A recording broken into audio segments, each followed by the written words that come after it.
നമസ്കാരം. പഠനത്തിലെ യഥാർത്ഥ പ്രക്രിയകൾ നിർണ്ണയിക്കുന്നത് ആരാണ് എന്നൊരു ചോദ്യം ഞാൻ നിങ്ങളോട് ചോദിക്കുകയാണ്. അങ്ങനെ ചോദിച്ചാൽ എന്തായിരിക്കും നിങ്ങളുടെ ഉത്തരം? നിങ്ങൾ അധ്യാപകരാണ് എന്ന് പറയാൻ ഒരു സാധ്യത കണ്ടുകൊണ്ടാണ് ഈ ചോദ്യം ഞാൻ നിങ്ങളോട് ചോദിച്ചത് കേട്ടോ. നമ്മൾ അധ്യാപകരല്ലാതെ പിന്നെ ആരാ നിയന്ത്രിക്കുന്നത് ടീച്ചറെ എന്ന് കോൺഫിഡൻസോടുകൂടി ചിന്തിക്കാൻ വരട്ടെ.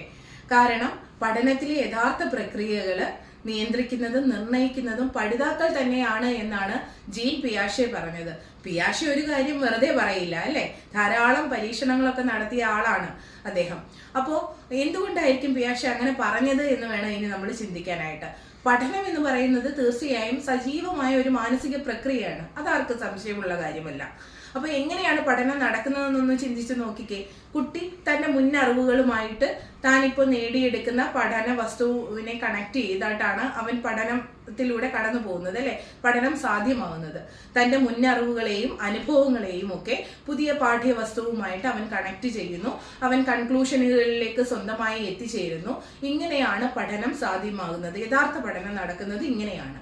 ഇതല്ലാതെ ദ്വിതീയ സ്രോതസ്സുകൾ വഴി നമുക്ക് പഠനം നടത്താം, അതായത് നേരിട്ട് നമുക്ക് പഠനം സാധ്യമാക്കാൻ കഴിയും. പക്ഷെ അവിടെ ആഴത്തിലുള്ള പഠനം നടക്കുന്നില്ല. യഥാർത്ഥ പഠനം എന്നാണ് ഞാൻ ചോദിച്ചത് അല്ലെ.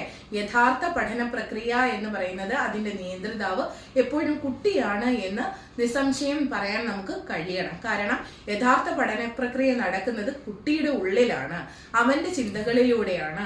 അവിടെ അവനാണ് അറിവിന്റെ നിർമ്മാതാവ്. ജ്ഞാനനിർമ്മിതിവാദത്തെയും സാമൂഹ്യ ജ്ഞാനനിർമ്മിതിവാദത്തെയും ഒക്കെ മുൻനിർത്തി മനസ്സിലാക്കി വേണം ഇത്തരം ചോദ്യങ്ങൾ വരുമ്പോൾ നമ്മൾ ഉത്തരം പറയാനായിട്ട്.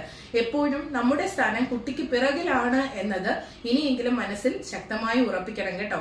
നമ്മൾ മെന്റേഴ്സ് ആണ്, കുട്ടികളെ നേരായ വഴിയിലേക്ക് എത്തിക്കുക, ചിന്തോദ്ദീപകമായ ചോദ്യങ്ങൾ ചോദിക്കുക, പഠന സാഹചര്യങ്ങൾ ഒരുക്കി കൊടുക്കുക തുടങ്ങിയ പ്രവർത്തനങ്ങളാണ് നമ്മൾ മെന്റേഴ്സ് ചെയ്യേണ്ടത്. ബാക്കിയൊക്കെ കുട്ടിയുടെ ജോലിയാണ് അല്ലെ. അവനെ അങ്ങോട്ടേക്ക് എത്തിക്കുക എന്നതാണ് നമ്മുടെ കടമ എന്ന് പറയുന്നത്. എപ്പോഴും അവരെ പഠനത്തിലുള്ള അഭിപ്രേരണ അവരിൽ ഉണ്ടാക്കിയെടുത്ത് പഠനത്തിലേക്ക് നേരായ മാർഗത്തിലേക്ക് നയിക്കുന്നവരാണ് നമ്മൾ അധ്യാപകർ.